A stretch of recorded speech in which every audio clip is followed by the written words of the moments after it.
So, peripheral velocity or yung tangent tangential tang, tangential velocity. So, ito yung linear speed on the circumference of a rotating object. So, ito yung sa circumference, yung bilis nung pag-ikot on the edge, yung bilis, yung speed niya on the edge o yung sa circular object, yung sa dulo, yung pinakadulo.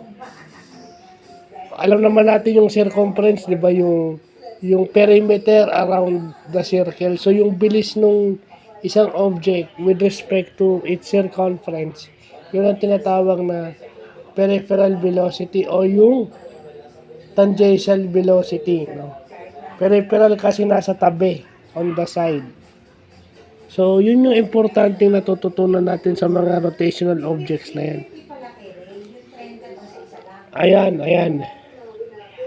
Ito yung formula, oh. Yan. Ito yung with respect to, meron din tong in terms of revolutions per minute. May formula siya for revolutions per minute. So, mamaya or bukas na natin siguro gagawin yung formula transformation nito. So, yun lang pa.